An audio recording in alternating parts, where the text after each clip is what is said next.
안녕하십니까, 책돌입니다. 오늘 소개해드릴 책은 65세부터는 공복이 최고의 약이다입니다. 저자는 이시하라 유미, 출판사는 청홍입니다. 저자 소개를 간단하게 하겠습니다. 이시하라 유미, 1948년 일본 나가사키에서 태어났다. 나가사키 대학 의학부, 동대학원 의학연구과 박사과정을 수료한 의학 박사이다. 주요 저서로는 노화는 세포 건조가 원인이다, 생강의 힘, 체온 혁명 등이 있다. 그럼 바로 본문을 보도록 하겠습니다. 서양의학이 세계 최장수로 인정하는 프랑스 여성 잔 카르방은 1997년 122세의 나이로 세상을 떠났다. 어릴 때부터 먹기 싫은 것은 절대로 먹지 않고 좋아하는 것만 먹는 본능에 따른 식생활을 했다고 하는데, 채소를 너무 싫어해서 입에도 대지 않았고 고기와 레드와인, 초콜릿만 먹으며 천수를 다 했다고 한다. 추측컨대 그녀는 몸이 차가운 체질이어서 색이 진한 고기, 레드와인, 초콜릿과 같은 양의선 식품을 선호했을 것이다. 아마 음식도 적게 먹었을 것이다. 현미 자연식을 실천하지만 세 끼를 꼬박 먹는 사람은 병으로 고생하는 경우가 꽤 있다. 그러므로 건강하게 오래 살기 위해서는 음식의 질을 운운하기보다는 몸이 맛있다고 느끼는 음식을 소량 먹는 것이 더욱 중요하다. 메이저리그 역사상 아무도 이루지 못한 260개의 안타, 10년 연속 200개 안타 이상을 달성한 스즈키 이치로와 올림픽 2연패, 세계 선수권 6연패를 달성한 체조 선수 우치무라 고헤이치도 채소를 싫어하기로 유명하다. 좋아하는 음식은 고기, 초밥, 피자 등 양성식품이었다. 둘 다 체격이 날렵하고 피부가 흰 음성 체질이기 때문이다.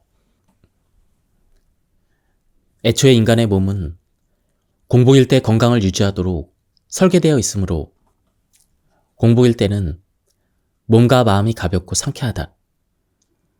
다소 부족한 느낌은 있지만 말이다. 반면에 배가 부르면 만족감은 들지만 졸리거나 나른한 증상이 나타나는 경우가 많이 있다. 나는 아침에는 당근 사과주스 2잔, 점심에는 생강 홍차 2잔, 저녁에는 해산물 위주로 맥주와 일본 소주를 마시고 밥, 된장국, 나또, 두부, 새우나 오징어 튀김 등을 먹는다. 고형식은 하루에 한 번만 먹는 셈이다. 저녁 식사 전에 조깅이나 근력 운동을 하기 때문에 배가 고픈 나머지 저녁밥을 많이 먹는 경우가 꽤 있다. 그러면 만족감과 포만감은 들지만 나른함과 졸림이 함께 찾아온다. 의사로서 부끄럽지만 과식에 효과가 있는 약은 없다라는 말뜻을 몸소 깨닫는 순간이다. 양계학에는 강제의 환우라는 용어가 있다. 닭은 알에서 부화해서 10개월에서 12개월이 지나면 알을 낳기 시작하고 12개월에서 18개월 후에는 노화하여 산란 능력이 떨어진다. 예전에는 폐계로 취급하여 양계장에서 내보냈지만 한 농학 박사의 제안으로 산란 능력을 잃은 노개에게 2주간 물만 섭취하게 했더니 오래된 깃털이 빠지고 새 깃털로 바뀌면서 그 후에 12개월에서 18개월 동안이나 알을 낳았다고 한다. 이를 양계학 용어로 강제 환우라고 하며, 지금은 일본의 모든 산량용 닭은 일정한 시기에 금식을 시킨다고 한다. 즉, 단식으로 젊어지고 오래 산다는 것이다. 나는 주간 포스트에서 유명 인사들이 왜 하루에 한 끼만 먹으면서도 건강한 상태로 활약할 수 있을까에 대해서 장수 유전자의 활성화 등 예를 들어가며 다양한 각도에서 설명했다. 니구모 박사도 이렇게 말했다. 공복인 상태일 때는 회춘 호르몬이라고 불리는 성장 호르몬이 뇌에서 많이 분비된다는 사실을 알게 되었습니다. 또한 지방에서 아디포넥틴이라는 장수 호르몬이 나와서 회춘이 불가능하다고 하는 혈관을 젊어지게 합니다. 이처럼 일일 일식을 실천한 사람들은 몸 상태가 좋고 병에 걸리지 않는다는 사실을 자신의 경험을 바탕으로 이야기했다. 그러나 서양의학과 영양학 의사, 영양사들은 일일 일식을 하면 영양실조가 되어 체력과 면역력 저하로 이어질 위험이 있다거나 위와 장의 부담이 커지고 소화 흡수 불량이 되어 역류성 식도염과 식도암 발병률을 높일 수 있다는 댓글을 달았다. 호의에서 우러난 글이겠지만 결국 쓸데없는 오지랖일 뿐이다. 버락 오바마 대통령은 아침과 점심을 거르고 저녁 식사도 연어와 밥, 브로콜리 정도의 가벼운 식사를 즐겼다. 죽음기와 활동사진을 비롯해 1000가지가 넘는 발명을 한 미국의 토마스 에디슨도 빵과 채소, 과일, 가끔 생선을 먹는 정도로 소박하고 적은 양의 식사를 했다고 한다. 어떤 사람이 에디슨에게 어떻게 그렇게 멋진 발명품을 만들어낼 수 있나요? 머리가 참 좋으신가 봐요? 이렇게 물었다고 한다. 그는 이렇게 대답했다. 머리는 누구나 똑같습니다. 생각하면 발명할 수 있는 거죠. 그러자 다시 이런 질문을 던졌다. 바쁘실 텐데 어떻게 생각할 시간을 내시죠? 그는 사람은 8시간 동안 잠을 잡니다. 잠을 자지 않으면 생각할 시간이 많죠. 이렇게 답했다. 마지막으로 어떻게 하면 잠을 안 잘 수가 있죠? 이런 질문에 사람은 먹으니까 졸리는 거예요. 이런 대답이 돌아왔다고 한다. 누구나 음식을 먹었더니 졸렸던 적이 있을 것이다. 그것은 음식물을 소화하기 위해 혈액이 위장에 모여 뇌에 있는 혈액이 적어지기 때문이다. 과식을 하면 몸이 나른해지는 것도 같은 이유로 뇌와 손발 근육에 대한 혈류가 나빠져서 일어나는 증상이다. 과식을 하면 당연히 콜레스테롤, 중성지방, 당 등의 영양소가 혈액에 증가한다. 그뿐 아니라 요산, 젖산, 피브르산 등 노폐물도 함께 증가한다. 그런 과도한 영양소와 노폐물을 연소 처리 배설하려면 간장과 신장 등의 해독 기능을 하는 기관이 혹사당하고 지칠 수밖에 없다. 수면은 해독 기관을 비롯한 여러 기관의 피로를 푸는 수단이다. 그래서 과식을 하면 잠이 오는 것이다. 소식으로 병을 고친 백만장자 플래처. 미국의 실업가 호레이트 플래처는 30여 개의 기업의 사장과 임원 자리에서 잘 먹고 열심히 일하여 엄청난 재산을 모은 백만장자였다. 그런데 40이 넘은 뒤부터 불면증, 노이로제, 위장염, 류머티즘 등의 질병에 시달렸고 미국뿐만 아니라 유럽의 명의라는 명의는 모두 찾아가 진찰을 받았지만 전혀 차도가 없었다. 막다른 골목에 몰린 그는 의사와 약도 끊고 회사에서 은퇴해서 자신만의 건강법을 시작했다. 위장이 안 좋으니 잘 씹어 먹어야겠다고 생각한 그는 한 번에 60번을 씹었다. 이렇게 하면 많은 음식을 먹을 수는 없지만 배도 고프지 않아서 1일 1식이면 충분함을 느꼈다. 그러자 94kg였던 몸무게가 56kg까지 줄면서 모든 병이 깨끗이 나았다. 차츰 기력과 체력이 생긴 그는 30개가 넘는 회사의 임원으로 복귀하고 운동도 시작했다. 이번에는 일식으로는 부족해서 이식을 먹었더니 몸무게가 75kg로 돌아오면서 기력과 체력이 더욱 늘었다. 음식을 꼭꼭 씹어먹고 소식을 했더니 음식 취향도 달라졌다. 고기와 기름진 음식을 멀리하고 검은 빵과 채소, 과일 위주의 식생활을 하면서 한층 건강해졌다. 소식이 운명도 좌우한다고 주장한 사람이 일본에도 있었다. 에도 시대의 관상가 미즈노 남복군은 적게 먹는 것이야말로 건강하게 장수할 뿐 아니라 부유해지고 입신양명하는 길이다라고 했다. 그는 21세 무렵 관상학의 뜻을 두고 화장터에서 죽은 사람을 화장하고 묘지를 지키며 죽은 사람의 관상을 관찰했고 몸의 관상을 연구하기 위해 목욕탕에서 허드렛 일을 하기도 했다. 사람은 음식을 근본으로 삼는다. 따라서 사람에게 이로운 약은 음식이다. 사람의 상을 볼 때 먼저 음식의 양을 들으면 그 사람 인생의 길 흉을 가름하는데 결코 틀림이 없다. 한 해 앞에 큰 어려움이 있음을 간파할 수 있더라도 그때보다 음식을 엄중히 삼가하는 자는 반드시 이를 면하고 오히려 그 해에 예상하지 못한 길한 일을 겪는 사람이 많이 있다. 생활이 빈궁한 상이 있다 하나 더욱 음식을 삼가고 바르게 먹는 사람은 그에 합당한 복이 찾아와 이름이 널리 알려져 크게 쓰이는 사람이 많이 있다. 그러므로 용모, 귀천, 수명, 빈곤함과 쾌락 모두 음식을 삼가하는 데 달려있다. 미즈노도 가난한 상이었지만 하루에 보리 1.5홉, 술 한 잔, 쌀로 만든 음식은 떡조차 먹지 않고 차는 국 한 그릇에 채소 하나씩으로 먹었다. 그렇게 했더니 여러 가지 행운이 찾아왔다.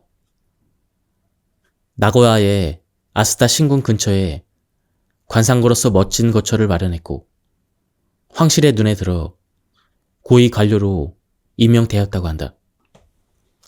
평균 수명이 50년이었던 그 시대에 78세까지 살 수 있었던 것도 소식 덕분이었을 것이다.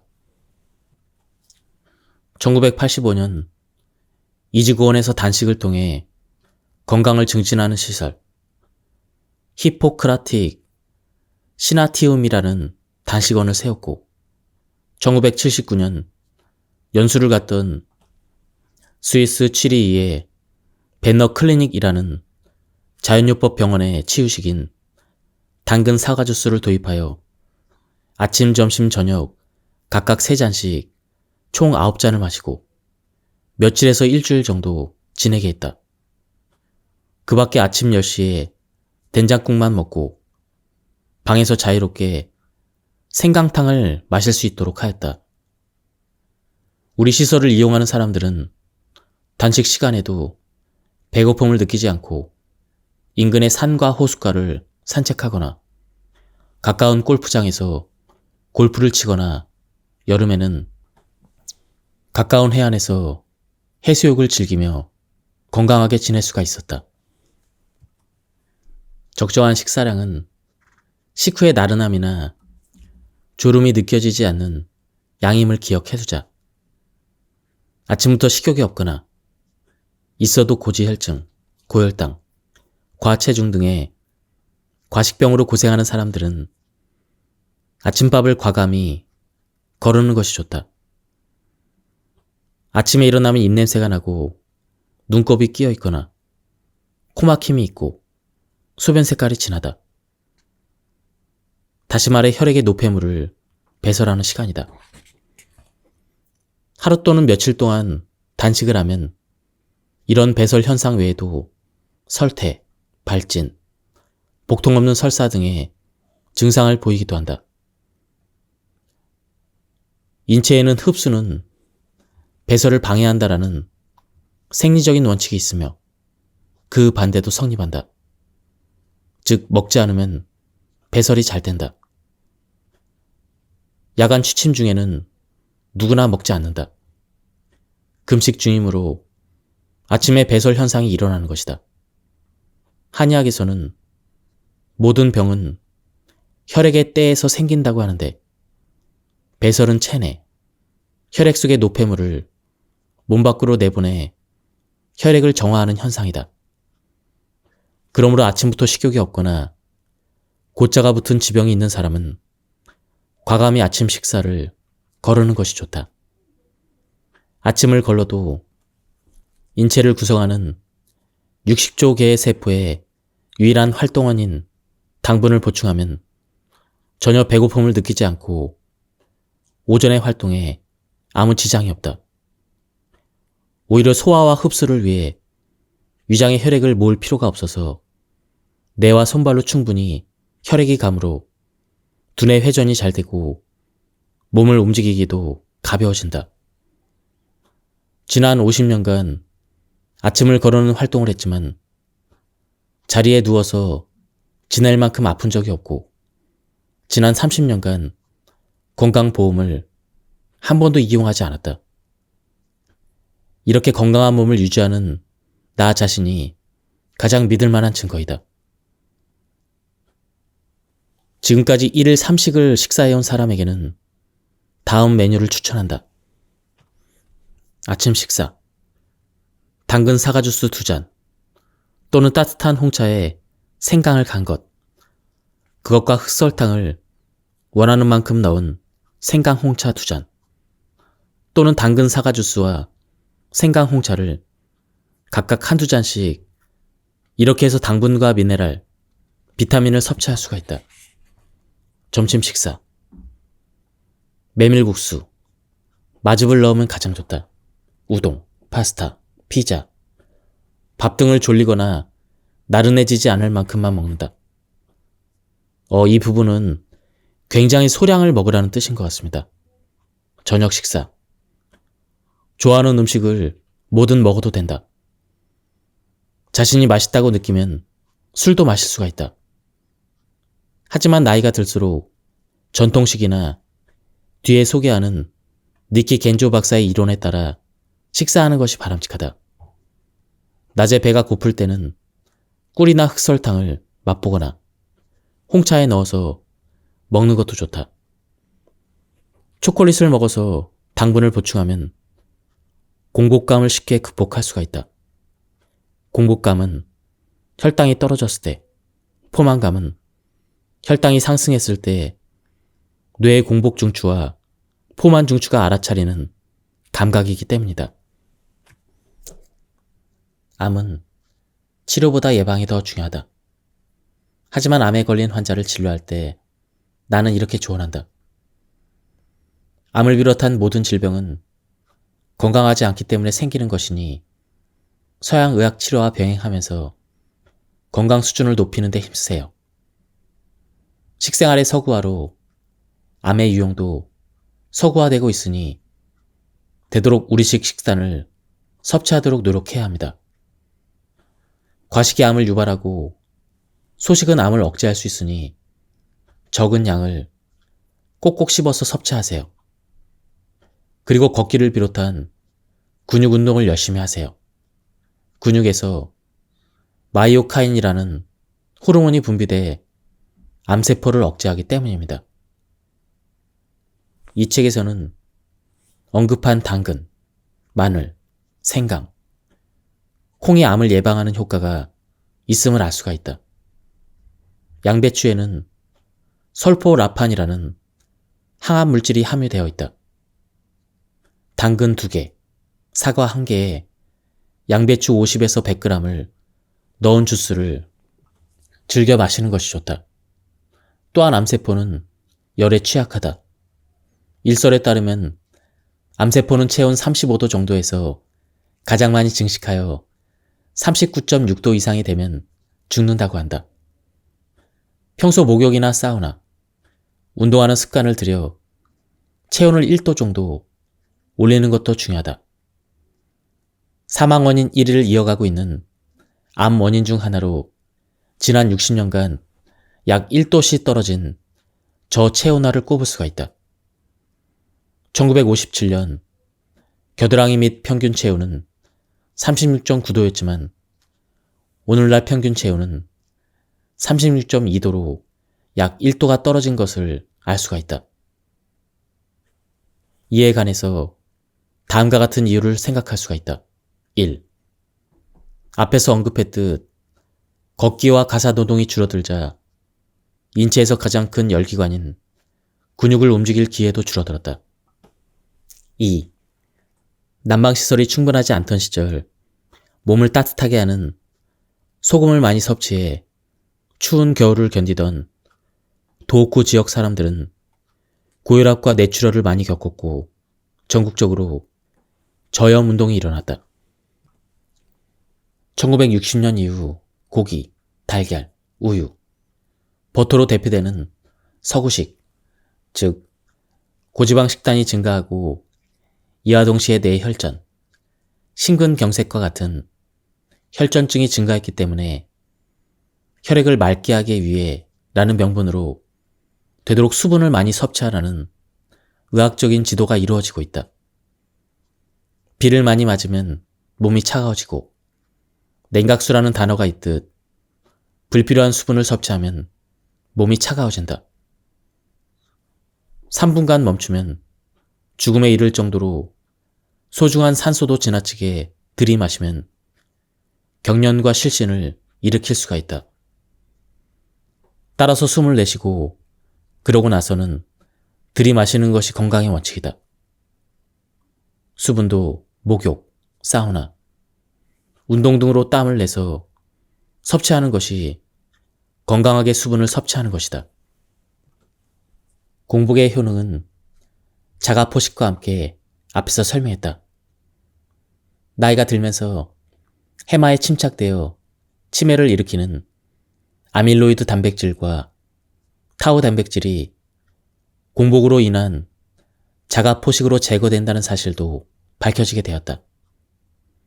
또한 공복 상태가 되면 해마 부위의 혈액순환을 좋게 하는 그렐린이라는 호르몬이 위에서 분비되어 기억력과 뇌의 기능을 향상시키고 치매를 예방한다는 효과가 입증되었다. 아울러 미국의 매사추세츠 공대 레오나르도 갈렌테 교수가 2000년 발견한 생물이 기아 상태가 되면 활성화돼서 몸의 세포의 노화를 막고 수명을 연장하는 시르투인 유전자도 치매 예방 효과가 있는 것으로 나타났다. 하버드 대학교 데이비드 싱클레어 교수는 레드 와인과 포도 껍질에서 발견되는 적자색 색소 레스베라톨에 의해 시르투인 유전자가 활성화되며 치매 예방 효과가 있다는 사실을 입증했다. 따라서 내가 권장하는 아침에는 당근 사과 주스나 생강홍차, 점심에는 메밀국수나 우동, 파스타, 밥과 같은 식사를 졸리지 않을 만큼만, 저녁에는 아무거나 먹어도 되며 나이가 들면서 건강식 중심이 바람직하다는 소식 생활이 치매 예방에 적합하다는 것을 알 수가 있다. 레스베라톨이 풍부하게 함유된 식품에는 포도, 땅콩 껍질, 레드 와인 등이 있다. 후타키 겐조는 1873년 일본 아키타카현에서 의사의 아들로 태어났다. 초등학교를 3년이나 늦게 들어갈 정도로 병약해서 20세까지는 각종 질병에 시달렸지만 현미와 채식을 실천해 건강해졌다. 그는 현미식을 전국에 보급했으며 연령에 따른 식사법에 대해서도 독특한 이론을 가지고 있었다. 40세에서 60세 초기 노화시대, 체력적으로 16세 이전으로 돌아가기 때문에 16세 이전의 아이와 같은 식단으로 돌아가야 한다. 동물성 식품은 작은 생선이나 조개류 등을 먹으면 된다. 60에서 80세 중기 노화시대, 체력도 떨어지고 동시에 위장 소화력도 떨어지므로 쌀과 채소, 고구마류 등 식물성 식단으로 돌아가야 한다. 80에서 100세. 치아가 대부분 빠지고 소화력이 떨어지기 때문에 돌 전후의 유아들을 위한 식사가 좋다. 현미죽, 된장국, 채소 수프 등 국물류가 적당하다. 이처럼 생리적인 상태에 맞는 식사를 하고 있다면 여러분은 100세까지 건강하게 살 것이다. 100세가 되어도 흔히 말하는 노망이 들지도 않는다. 두뇌 회전에서 신체의 기능에 이르기까지 건전하게 사는 것이 인간의 본성이기 때문이다. 후타키 박사는 60세 이후부터 현미, 된장국, 채소 조림 등 1일 1식 현미 채식을 했다. 80세가 넘어도 하루에 10km 이상을 걸었고 두뇌가 명석하고 눈과 귀에 불편한 곳이 없이 활기찼다고 한다. 또 매일 한두 잔의 정종을 즐겨 마셨다. 다음은 장수를 하는 장수촌과 단명을 하는 단명촌에 대한 조건을 정리한 부분입니다. 1. 쌀을 많이 먹고 식사량이 많은 마을에는 장수하는 사람이 적다. 채소를 적게 섭취하고 생선을 많이 먹는 마을은 장수자가 작다.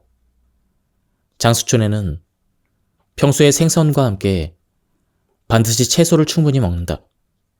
4.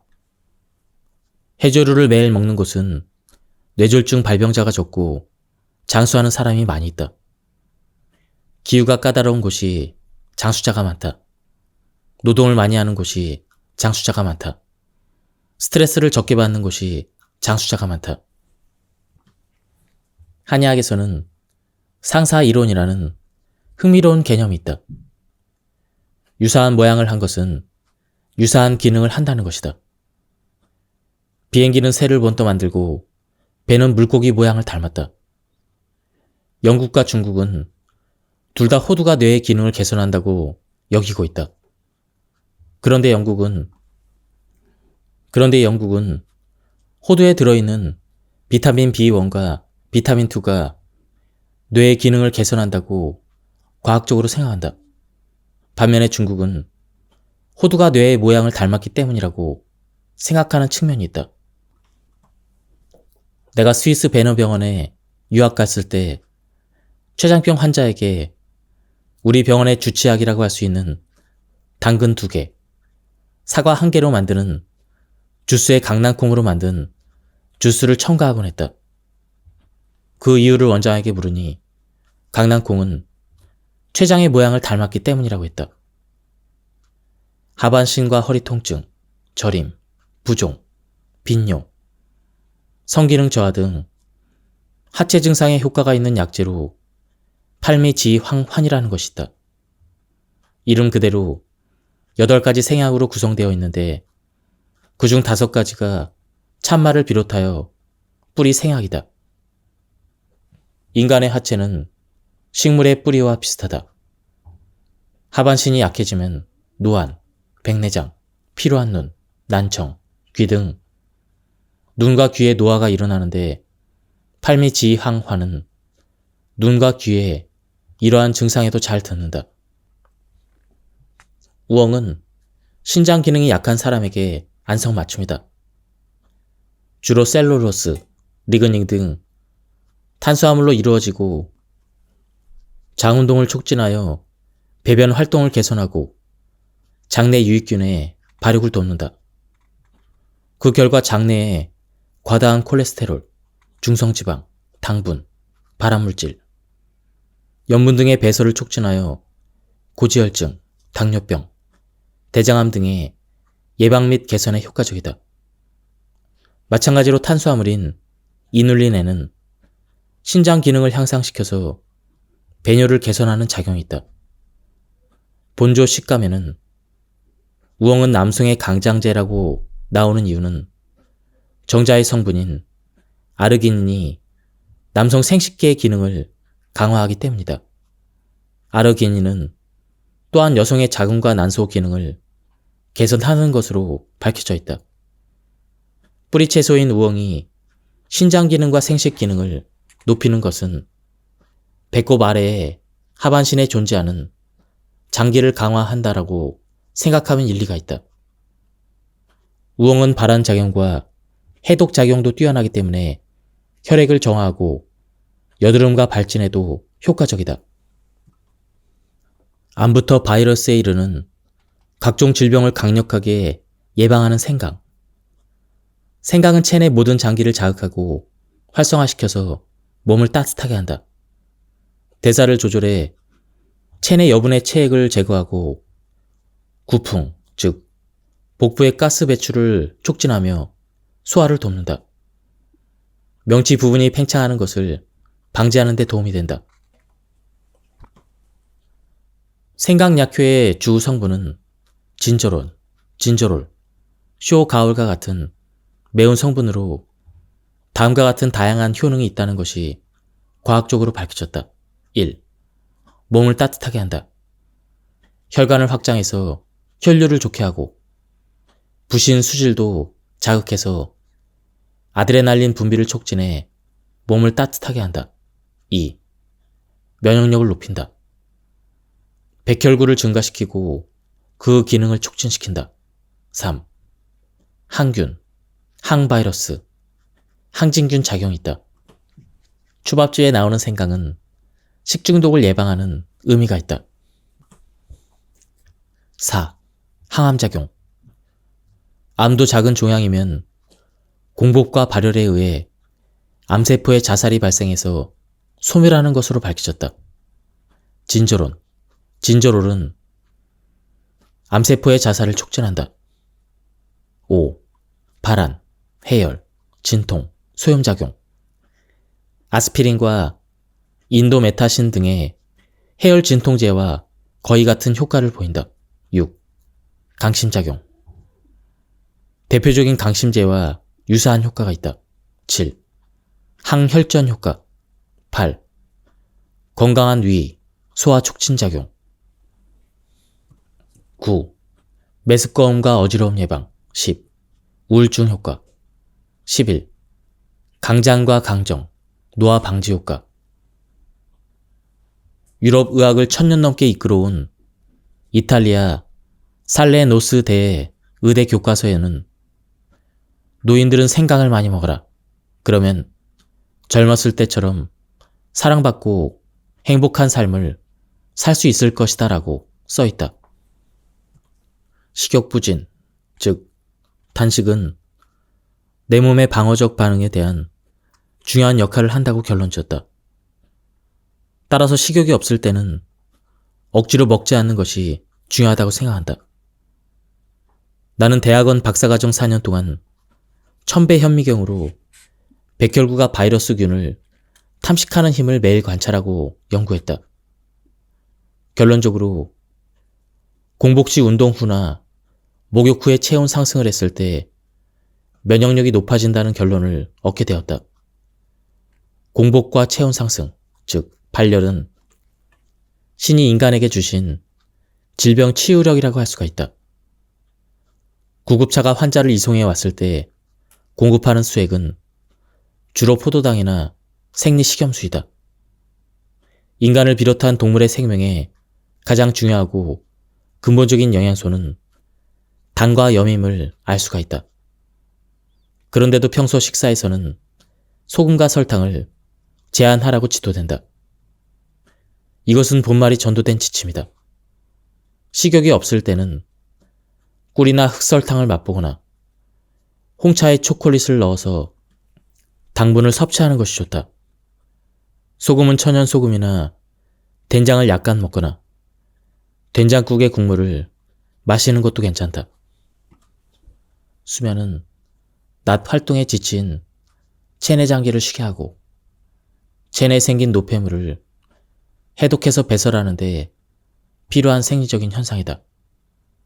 잠을 잘 때는 긴장이 풀렸을 때 작용하는 부교감 신경이 활성화되어 있는데 평소 짜증이 나거나 화를 잘 내거나 피곤하고 교감신경이 활성화되어 있는 사람은 불면증에 시달리기 쉬워진다. 그러나 불면증에 시달리는 사람들 대부분은 몸이 차가운 사람이다. 불면증은 냉증, 수독증에 의한 증상이라고 해도 좋을 것이다. 다리에 쥐가 나는 증상, 눈의 피로, 기상시에 손이 굳음, 피부 가려움증. 이러한 다리에 쥐가 나는 증상은 하체 힘이 저하되는 신허, 즉 노화에 따른 변화 때문이다. 하체 힘과 비례하는 눈과 귀의 힘의 저하. 이런 증상 외에 아침에 일어났을 때 손이 부어 있거나 피부 건조와 가려움증 등을 동반하기도 한다. 다만 아침에 손이 뻣뻣한 증상만 있을 때는 류머티즘의 초기 증상이므로 주의가 필요하다. 염증성 질환과 암, 뇌경색, 심근경색, 그리고 복통을 비롯해 어떤 통증이 있을 때 외상, 정신적인 고통 등 심신이 좋지 않을 때는 대부분 식욕부진과 발열 증상이 나타난다. 개나 고양이와 같은 동물들도 몸이 아프면 며칠 동안 가만히 먹지도 않고 스스로 건강을 회복한다. 즉, 신이 우리 인간을 포함한 동물들에게 주시는 자연 치유력은 먹지 않는 것, 즉 단식과 발열이라는 이야기다. 따라서 병의 원인은 단식과 발열의 반대인 과식과 냉증이다. 스트레스에서 벗어나는 가장 좋은 방법은 감사하는 마음을 갖는 것이다. 셀리의 박사는 말년에 암을 앓았지만 서양의학 치료법을 거부했고 자신의 인생은 스트레스가 많은 삶을 살았으니 스트레스를 제거해 암을 극복하고 싶다며 다양한 방법을 시도했다. 마지막으로 서양인에게는 희박하지만 동양인 특유의 감사한 마음을 갖는 것이 마음을 평안하게 하고 스트레스를 없애는데 가장 중요하다는 깨달음을 얻고 매일 이웃과 자연, 신, 자신이 처한 환경에 감사하는 마음으로 생활하면서 마침내 암을 이겨냈다고 한다. 이처럼 감사한 마음을 갖는 것은 마음의 평화를 가져오고 자율신경 중 이완과 휴식신경으로 알려진 부교감신경이 활성화되어 백혈구의 기능을 강화해 질병 예방과 개선에 도움이 된다는 것이 과학적으로 입증되었다. 다음으로 중요한 것은 다른 사람에게 친절을 베푸는 것이다. 영국의 생화학자 데이비드 해밀턴 박사가 2017년 출간한 친절의 5가지 부작용에는 다음과 같은 작용이 있다고 이야기했다. 1. 친절은 행복을 가져온다. 친절은 심장과 혈관을 튼튼하게 해준다. 3. 친절에는 노화 방지 효과가 있다. 4. 친절은 인간관계를 개선한다. 5. 친절은 점점 퍼져나간다. 좀 더 의학적으로 설명하자면 다른 사람에게 친절하게 대함으로써 뇌하수체의 후엽에서 옥시토신이라는 호르몬이 많이 분비되고 그로 인해 앞에서 서술한 부작용이 나타난다고 이야기한다. 세계적인 식물학자였던 마키노 도모타로 박사는 94세로 천수를 다했는데 건강을 유지하는 방법을 물으면 항상 마음을 젊게 가지라고 했다고 한다. 국어사전의 편집자인 시무라 이즈루는 어렸을 때 몸이 약했지만 90세까지 장수했다.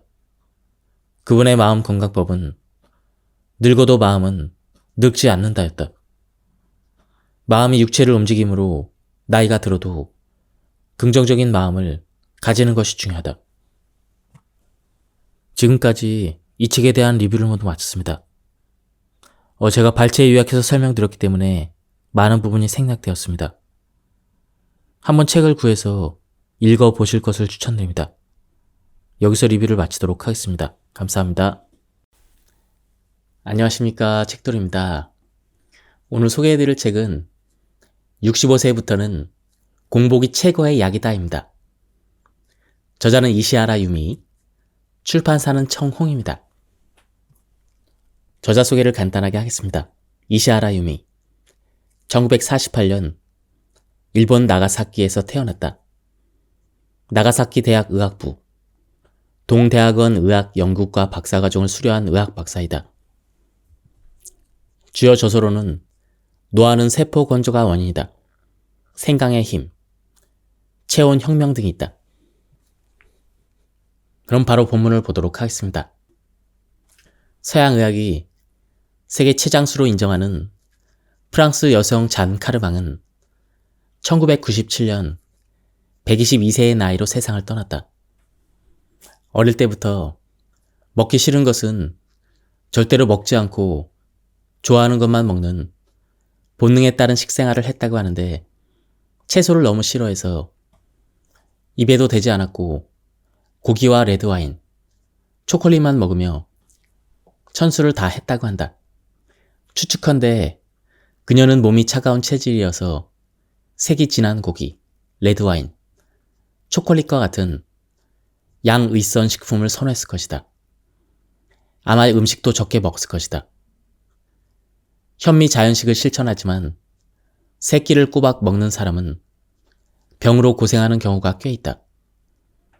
그러므로 건강하게 오래 살기 위해서는 음식의 질을 운운하기보다는 몸이 맛있다고 느끼는 음식을 소량 먹는 것이 더욱 중요하다. 메이저리그 역사상 아무도 이루지 못한 260개의 안타, 10년 연속 200개 안타 이상을 달성한 스즈키 이치로와 올림픽 2연패, 세계 선수권 6연패를 달성한 체조 선수 우치무라 고헤이치도 채소를 싫어하기로 유명하다. 좋아하는 음식은 고기, 초밥, 피자 등 양성식품이었다. 둘 다 체격이 날렵하고 피부가 흰 음성 체질이기 때문이다. 애초에 인간의 몸은 공복일 때 건강을 유지하도록 설계되어 있으므로 공복일 때는 몸과 마음이 가볍고 상쾌하다. 다소 부족한 느낌은 있지만 말이다. 반면에 배가 부르면 만족감은 들지만 졸리거나 나른한 증상이 나타나는 경우가 많이 있다. 나는 아침에는 당근 사과 주스 2잔, 점심에는 생강 홍차 2잔, 저녁에는 해산물 위주로 맥주와 일본 소주를 마시고 밥, 된장국, 나또, 두부, 새우나 오징어 튀김 등을 먹는다. 고형식은 하루에 한 번만 먹는 셈이다. 저녁 식사 전에 조깅이나 근력 운동을 하기 때문에 배가 고픈 나머지 저녁밥을 많이 먹는 경우가 꽤 있다. 그러면 만족감과 포만감은 들지만 나른함과 졸림이 함께 찾아온다. 의사로서 부끄럽지만 과식에 효과가 있는 약은 없다라는 말뜻을 몸소 깨닫는 순간이다. 양계학에는 강제 환우라는 용어가 있다. 닭은 알에서 부화해서 10개월에서 12개월이 지나면 알을 낳기 시작하고 12개월에서 18개월 후에는 노화하여 산란 능력이 떨어진다. 예전에는 폐계로 취급하여 양계장에서 내보냈지만 한 농학 박사의 제안으로 산란 능력을 잃은 노개에게 2주간 물만 섭취하게 했더니 오래된 깃털이 빠지고 새 깃털로 바뀌면서 그 후에 12개월에서 18개월 동안이나 알을 낳았다고 한다. 이를 양계학 용어로 강제 환우라고 하며, 지금은 일본의 모든 산량용 닭은 일정한 시기에 금식을 시킨다고 한다. 즉, 단식으로 젊어지고 오래 산다는 것이다. 나는 주간 포스트에서 유명 인사들이 왜 하루에 한 끼만 먹으면서도 건강한 상태로 활약할 수 있을까에 대해서 장수 유전자의 활성화 등 예를 들어가며 다양한 각도에서 설명했다. 니구모 박사도 이렇게 말했다. 공복인 상태일 때는 회춘 호르몬이라고 불리는 성장 호르몬이 뇌에서 많이 분비된다는 사실을 알게 되었습니다. 또한 지방에서 아디포넥틴이라는 장수 호르몬이 나와서 회춘이 불가능하다고 하는 혈관을 젊어지게 합니다. 이처럼 일일 일식을 실천한 사람들은 몸 상태가 좋고 병에 걸리지 않는다는 사실을 자신의 경험을 바탕으로 이야기했다. 그러나 서양 의학과 영양학 의사, 영양사들은 일일 일식을 하면 영양실조가 되어 체력과 면역력 저하로 이어질 위험이 있다거나 위와 장의 부담이 커지고 소화 흡수 불량이 되어 역류성 식도염과 식도암 발병률을 높일 수 있다는 댓글을 달았다. 호의에서 우러난 글이겠지만 결국 쓸데없는 오지랖일 뿐이다. 버락 오바마 대통령은 아침과 점심을 거르고 저녁 식사도 연어와 밥, 브로콜리 정도의 가벼운 식사를 즐겼다. 죽음기와 활동사진을 비롯해 1000가지가 넘는 발명을 한 미국의 토마스 에디슨도 빵과 채소, 과일, 가끔 생선을 먹는 정도로 소박하고 적은 양의 식사를 했다고 한다. 어떤 사람이 에디슨에게 어떻게 그렇게 멋진 발명품을 만들어낼 수 있나요? 머리가 참 좋으신가 봐요? 이렇게 물었다고 한다. 그는 이렇게 대답했다. 머리는 누구나 똑같습니다. 생각하면 발명할 수 있는 거죠. 그러자 다시 이런 질문을 던졌다. 바쁘실 텐데 어떻게 생각할 시간을 내시죠? 그는 사람은 8시간 동안 잠을 잡니다. 잠을 자지 않으면 생각할 시간이 많죠. 이렇게 답했다. 마지막으로 어떻게 하면 잠을 안 잘 수가 있죠? 이런 질문에 사람은 먹으니까 졸리는 거예요. 이런 대답이 돌아왔다고 한다. 누구나 음식을 먹었더니 졸렸던 적이 있을 것이다.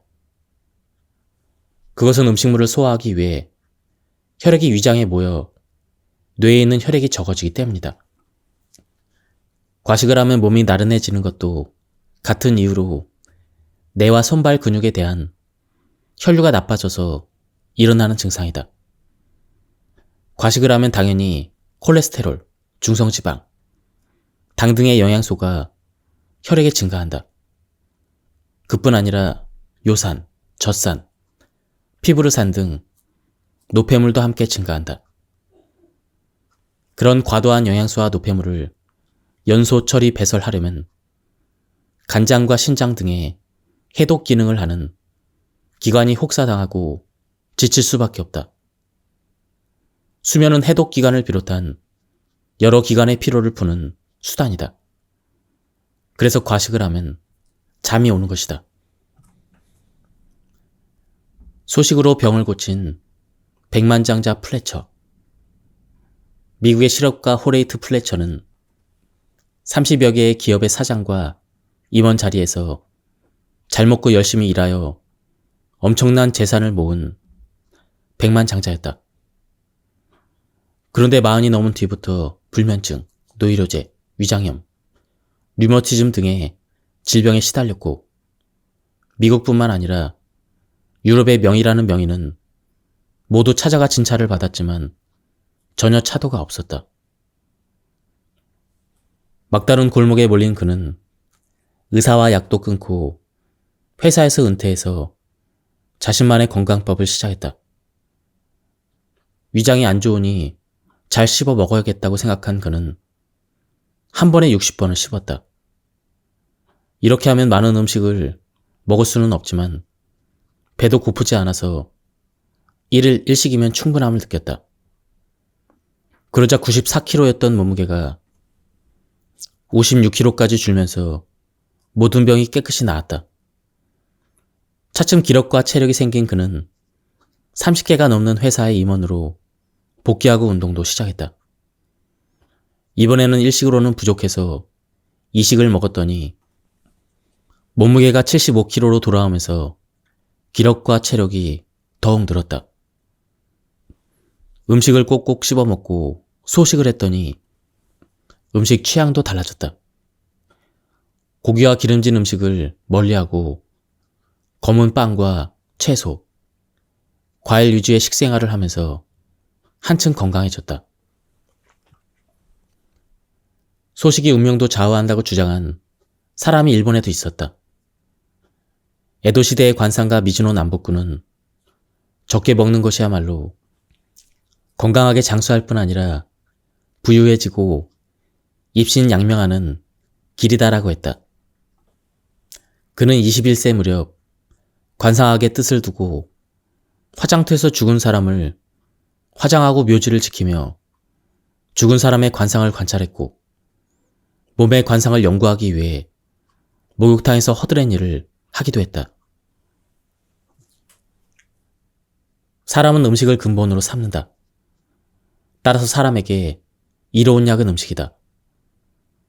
사람의 상을 볼 때 먼저 음식의 양을 들으면 그 사람 인생의 길흉을 가름하는데 결코 틀림이 없다. 한 해 앞에 큰 어려움이 있음을 간파할 수 있더라도 그때보다 음식을 엄중히 삼가하는 자는 반드시 이를 면하고 오히려 그 해에 예상하지 못한 길한 일을 겪는 사람이 많이 있다. 생활이 빈궁한 상이 있다 하나 더욱 음식을 삼가고 바르게 먹는 사람은 그에 합당한 복이 찾아와 이름이 널리 알려져 크게 쓰이는 사람이 많이 있다. 그러므로 용모, 귀천, 수명, 빈곤함과 쾌락 모두 음식을 삼가하는 데 달려있다.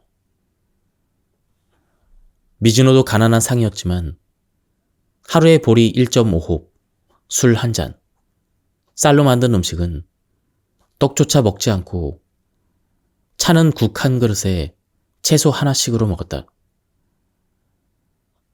그렇게 했더니 여러 가지 행운이 찾아왔다.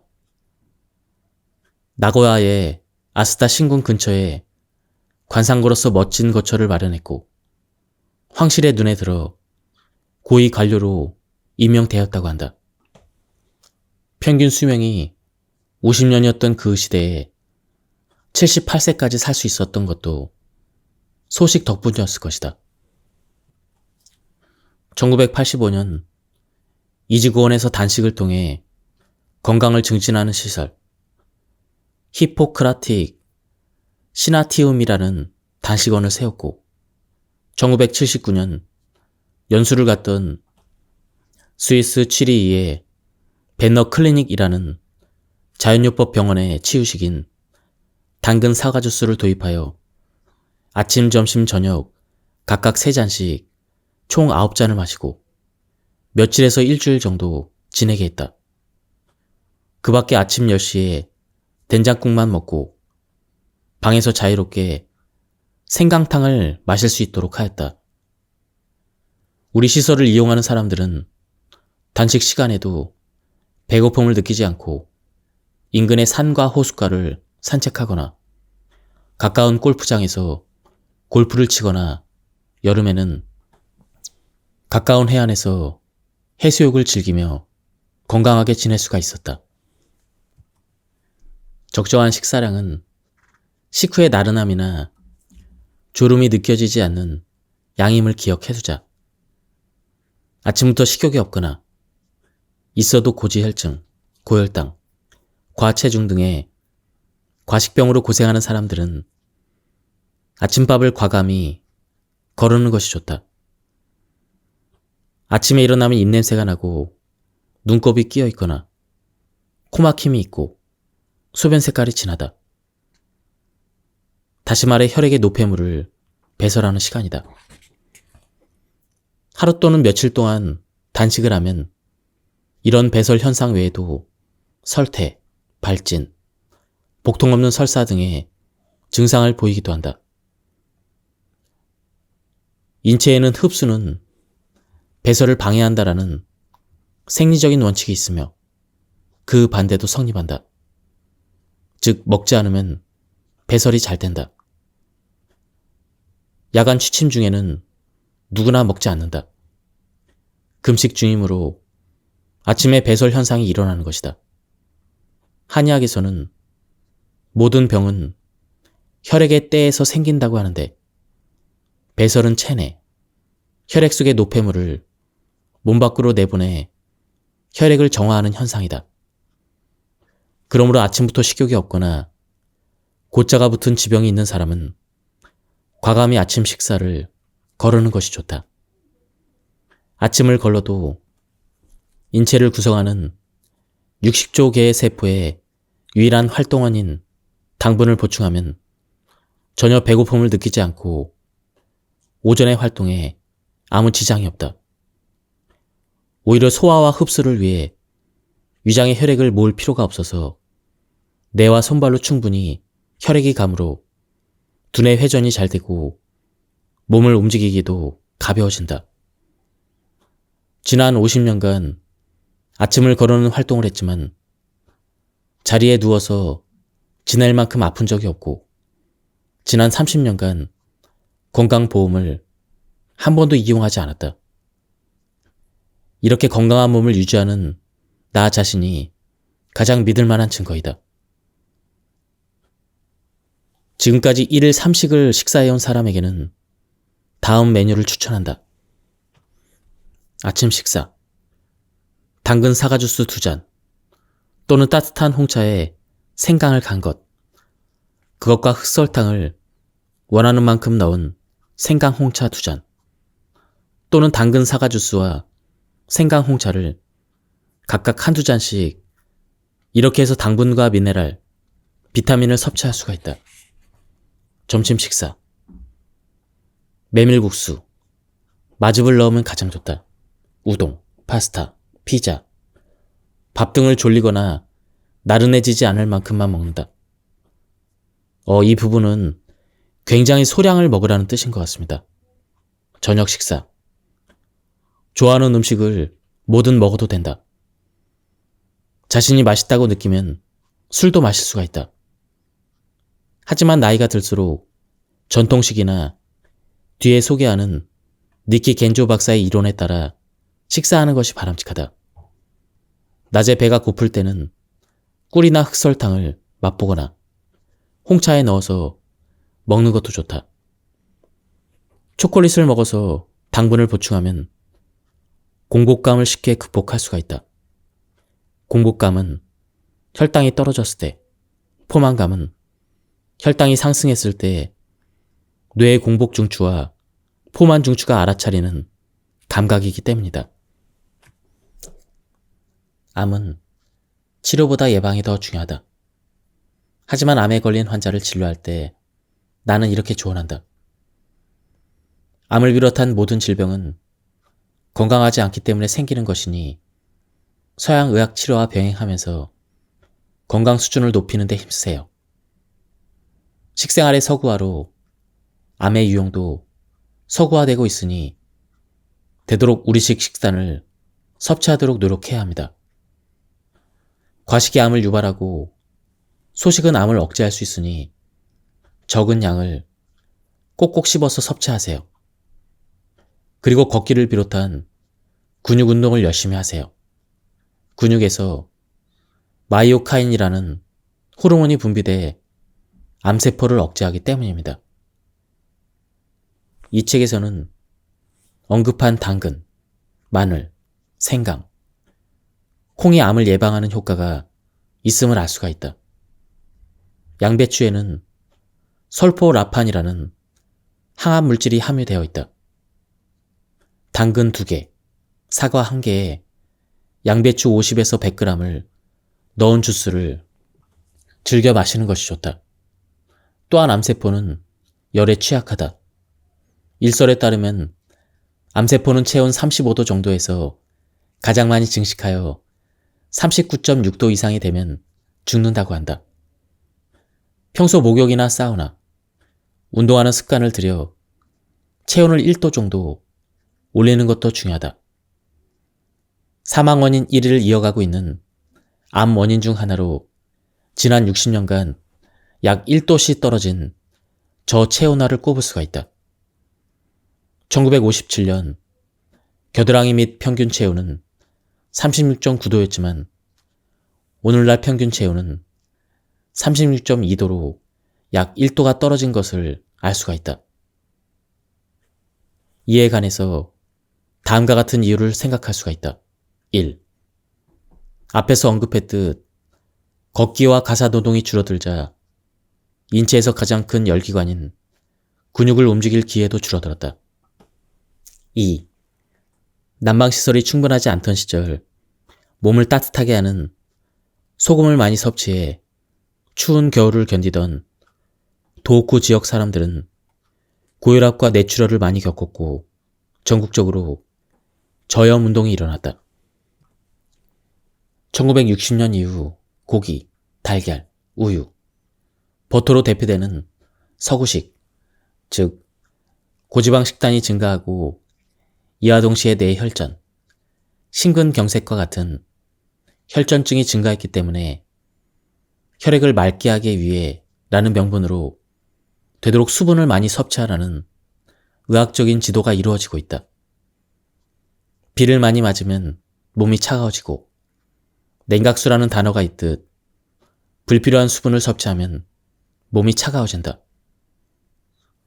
3분간 멈추면 죽음에 이를 정도로 소중한 산소도 지나치게 들이마시면 경련과 실신을 일으킬 수가 있다.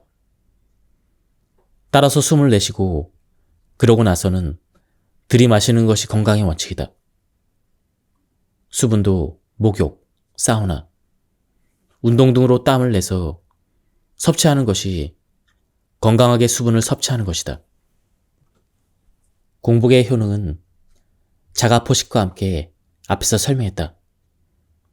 나이가 들면서 해마에 침착되어 치매를 일으키는 아밀로이드 단백질과 타우 단백질이 공복으로 인한 자가포식으로 제거된다는 사실도 밝혀지게 되었다. 또한 공복 상태가 되면 해마 부위의 혈액순환을 좋게 하는 그렐린이라는 호르몬이 위에서 분비되어 기억력과 뇌의 기능을 향상시키고 치매를 예방한다는 효과가 입증되었다. 아울러 미국의 매사추세츠 공대 레오나르도 갈렌테 교수가 2000년 발견한 생물이 기아 상태가 되면 활성화돼서 몸의 세포의 노화를 막고 수명을 연장하는 시르투인 유전자도 치매 예방 효과가 있는 것으로 나타났다. 하버드 대학교 데이비드 싱클레어 교수는 레드 와인과 포도 껍질에서 발견되는 적자색 색소 레스베라톨에 의해 시르투인 유전자가 활성화되며 치매 예방 효과가 있다는 사실을 입증했다. 따라서 내가 권장하는 아침에는 당근 사과 주스나 생강홍차, 점심에는 메밀국수나 우동, 파스타, 밥과 같은 식사를 졸리지 않을 만큼만, 저녁에는 아무거나 먹어도 되며 나이가 들면서 건강식 중심이 바람직하다는 소식 생활이 치매 예방에 적합하다는 것을 알 수가 있다. 레스베라톨이 풍부하게 함유된 식품에는 포도, 땅콩 껍질, 레드 와인 등이 있다. 후타키 겐조는 1873년 일본 아키타카현에서 의사의 아들로 태어났다. 초등학교를 3년이나 늦게 들어갈 정도로 병약해서 20세까지는 각종 질병에 시달렸지만 현미와 채식을 실천해 건강해졌다. 그는 현미식을 전국에 보급했으며 연령에 따른 식사법에 대해서도 독특한 이론을 가지고 있었다. 40세에서 60세 초기 노화시대, 체력적으로 16세 이전으로 돌아가기 때문에 16세 이전의 아이와 같은 식단으로 돌아가야 한다. 동물성 식품은 작은 생선이나 조개류 등을 먹으면 된다. 60에서 80세 중기 노화시대, 체력도 떨어지고 동시에 위장 소화력도 떨어지므로 쌀과 채소, 고구마류 등 식물성 식단으로 돌아가야 한다. 80에서 100세, 치아가 대부분 빠지고 소화력이 떨어지기 때문에 돌 전후의 유아들을 위한 식사가 좋다. 현미죽, 된장국, 채소 수프 등 국물류가 적당하다. 이처럼 생리적인 상태에 맞는 식사를 하고 있다면 여러분은 100세까지 건강하게 살 것이다. 100세가 되어도 흔히 말하는 노망이 들지도 않는다. 두뇌 회전에서 신체의 기능에 이르기까지 건전하게 사는 것이 인간의 본성이기 때문이다. 후타키 박사는 60세 이후부터 현미, 된장국, 채소 조림 등 1일 1식 현미 채식을 했다. 80세가 넘어도 하루에 10km 이상을 걸었고 두뇌가 명석하고 눈과 귀에 불편한 곳이 없이 활기찼다고 한다. 또 매일 한두 잔의 정종을 즐겨 마셨다. 다음은 장수를 하는 장수촌과 단명을 하는 단명촌에 대한 조건을 정리한 부분입니다. 1. 쌀을 많이 먹고 식사량이 많은 마을에는 장수하는 사람이 적다. 채소를 적게 섭취하고 생선을 많이 먹는 마을은 장수자가 작다. 장수촌에는 평소에 생선과 함께 반드시 채소를 충분히 먹는다. 4. 해조류를 매일 먹는 곳은 뇌졸중 발병자가 적고 장수하는 사람이 많이 있다. 기후가 까다로운 곳이 장수자가 많다. 노동을 많이 하는 곳이 장수자가 많다. 스트레스를 적게 받는 곳이 장수자가 많다. 한의학에서는 상사 이론이라는 흥미로운 개념이 있다. 유사한 모양을 한 것은 유사한 기능을 한다는 것이다. 비행기는 새를 번떠 만들고 배는 물고기 모양을 닮았다. 영국과 중국은 둘 다 호두가 뇌의 기능을 개선한다고 여기고 있다. 그런데 영국은 호두에 들어있는 비타민 B1과 비타민 2가 뇌의 기능을 개선한다고 과학적으로 생각한다. 반면에 중국은 호두가 뇌의 모양을 닮았기 때문이라고 생각하는 측면이 있다. 내가 스위스 베너 병원에 유학 갔을 때 췌장병 환자에게 우리 병원의 주치약이라고 할 수 있는 당근 2개, 사과 1개로 만드는 주스의 강낭콩으로 만든 주스를 첨가하곤 했다. 그 이유를 원장에게 물으니 강낭콩은 췌장의 모양을 닮았기 때문이라고 했다. 하반신과 허리 통증, 저림, 부종, 빈뇨, 성기능 저하 등 하체 증상에 효과가 있는 약재로 팔미지황환이라는 것이 있다. 이름 그대로 8가지 생약으로 구성되어 있는데 그중 5가지가 참말을 비롯하여 뿌리 생약이다. 인간의 하체는 식물의 뿌리와 비슷하다.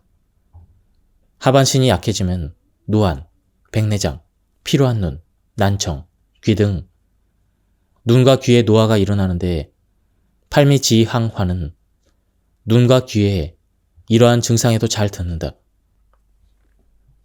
우엉은 신장 기능이 약한 사람에게 안성맞춤이다. 주로 셀룰로스, 리그닌 등 탄수화물로 이루어지고 장 운동을 촉진하여 배변 활동을 개선하고 장내 유익균의 발육을 돕는다. 그 결과 장내에 과다한 콜레스테롤, 중성지방, 당분, 발암물질, 염분 등의 배설을 촉진하여 고지혈증, 당뇨병, 대장암 등의 예방 및 개선에 효과적이다. 마찬가지로 탄수화물인 이눌린에는 신장 기능을 향상시켜서 배뇨를 개선하는 작용이 있다.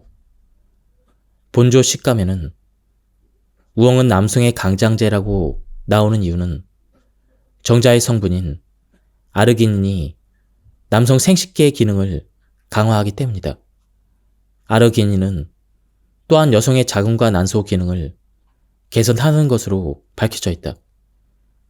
뿌리 채소인 우엉이 신장 기능과 생식 기능을 높이는 것은 배꼽 아래에 하반신에 존재하는 장기를 강화한다라고 생각하면 일리가 있다. 우엉은 발한작용과 해독작용도 뛰어나기 때문에 혈액을 정화하고 여드름과 발진에도 효과적이다. 암부터 바이러스에 이르는 각종 질병을 강력하게 예방하는 생강. 생강은 체내 모든 장기를 자극하고 활성화시켜서 몸을 따뜻하게 한다. 대사를 조절해 체내 여분의 체액을 제거하고 구풍, 즉 복부의 가스 배출을 촉진하며 소화를 돕는다. 명치 부분이 팽창하는 것을 방지하는 데 도움이 된다. 생강약효의 주 성분은 진저론, 진저롤, 쇼가울과 같은 매운 성분으로 다음과 같은 다양한 효능이 있다는 것이 과학적으로 밝혀졌다. 1. 몸을 따뜻하게 한다. 혈관을 확장해서 혈류를 좋게 하고 부신 수질도 자극해서 아드레날린 분비를 촉진해 몸을 따뜻하게 한다. 2. 면역력을 높인다. 백혈구를 증가시키고 그 기능을 촉진시킨다. 3. 항균, 항바이러스, 항진균 작용이 있다. 초밥집에 나오는 생강은 식중독을 예방하는 의미가 있다. 4. 항암작용. 암도 작은 종양이면 공복과 발열에 의해 암세포의 자살이 발생해서 소멸하는 것으로 밝혀졌다. 진저론, 진저롤은 암세포의 자살을 촉진한다. 5. 발한, 해열, 진통, 소염작용. 아스피린과 인도메타신 등의 해열 진통제와 거의 같은 효과를 보인다. 6. 강심작용. 대표적인 강심제와 유사한 효과가 있다. 7. 항혈전 효과. 8. 건강한 위, 소화 촉진작용. 9. 메스꺼움과 어지러움 예방. 10. 우울증 효과. 11. 강장과 강정, 노화 방지 효과. 유럽 의학을 1000년 넘게 이끌어온 이탈리아 살레노스 대 의대 교과서에는 노인들은 생강을 많이 먹어라. 그러면 젊었을 때처럼 사랑받고 행복한 삶을 살 수 있을 것이다 라고 써있다.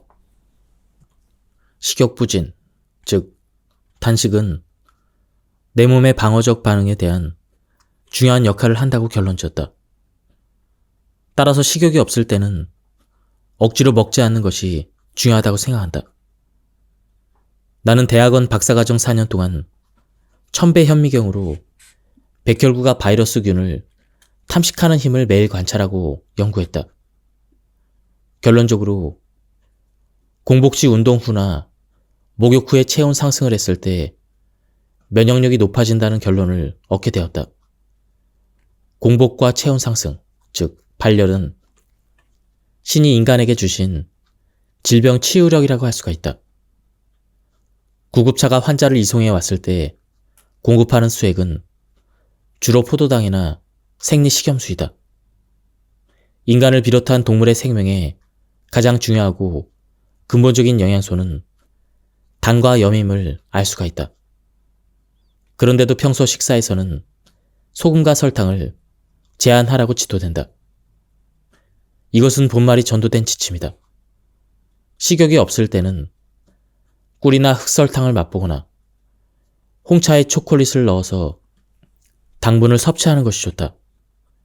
소금은 천연소금이나 된장을 약간 먹거나 된장국의 국물을 마시는 것도 괜찮다. 수면은 낮 활동에 지친 체내 장기를 쉬게 하고 체내에 생긴 노폐물을 해독해서 배설하는 데 필요한 생리적인 현상이다.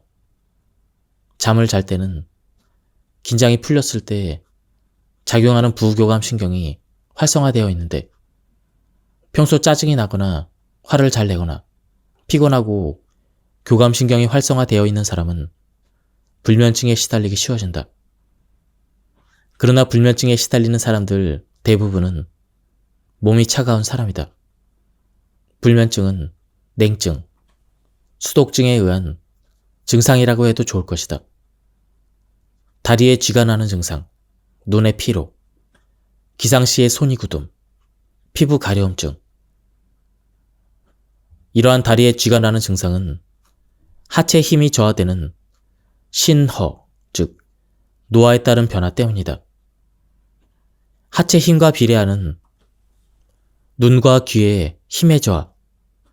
이런 증상 외에 아침에 일어났을 때 손이 부어있거나 피부 건조와 가려움증 등을 동반하기도 한다. 다만 아침에 손이 뻣뻣한 증상만 있을 때는 류머티즘의 초기 증상이므로 주의가 필요하다. 염증성 질환과 암, 뇌경색, 심근경색, 그리고 복통을 비롯해 어떤 통증이 있을 때 외상, 정신적인 고통 등 심신이 좋지 않을 때는 대부분 식욕부진과 발열 증상이 나타난다. 개나 고양이와 같은 동물들도 몸이 아프면 며칠 동안 가만히 먹지도 않고 스스로 건강을 회복한다. 즉, 신이 우리 인간을 포함한 동물들에게 주시는 자연 치유력은 먹지 않는 것, 즉 단식과 발열이라는 이야기다. 따라서 병의 원인은 단식과 발열의 반대인 과식과 냉증이다. 스트레스에서 벗어나는 가장 좋은 방법은 감사하는 마음을 갖는 것이다. 셀리의 박사는 말년에 암을 앓았지만 서양의학 치료법을 거부했고 자신의 인생은 스트레스가 많은 삶을 살았으니 스트레스를 제거해 암을 극복하고 싶다며 다양한 방법을 시도했다. 마지막으로 서양인에게는 희박하지만 동양인 특유의 감사한 마음을 갖는 것이 마음을 평안하게 하고 스트레스를 없애는 데 가장 중요하다는 깨달음을 얻고 매일 이웃과 자연, 신, 자신이 처한 환경에 감사하는 마음으로 생활하면서 마침내 암을 이겨냈다고 한다.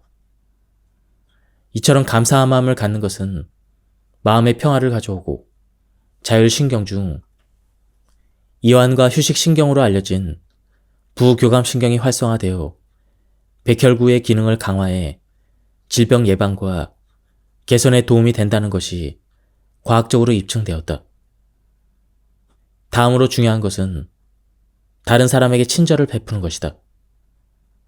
영국의 생화학자 데이비드 해밀턴 박사가 2017년 출간한 친절의 5가지 부작용에는 다음과 같은 작용이 있다고 이야기했다. 1. 친절은 행복을 가져온다. 친절은 심장과 혈관을 튼튼하게 해준다. 3. 친절에는 노화 방지 효과가 있다. 4. 친절은 인간관계를 개선한다. 5. 친절은 점점 퍼져나간다.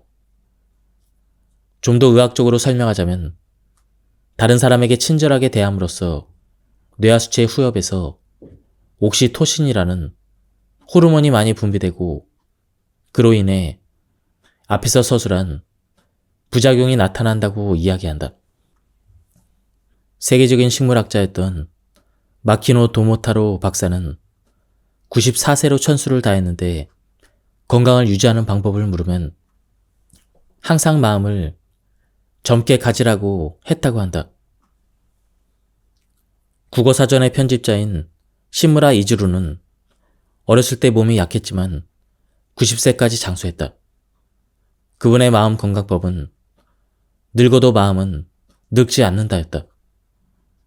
마음이 육체를 움직이므로 나이가 들어도 긍정적인 마음을 가지는 것이 중요하다.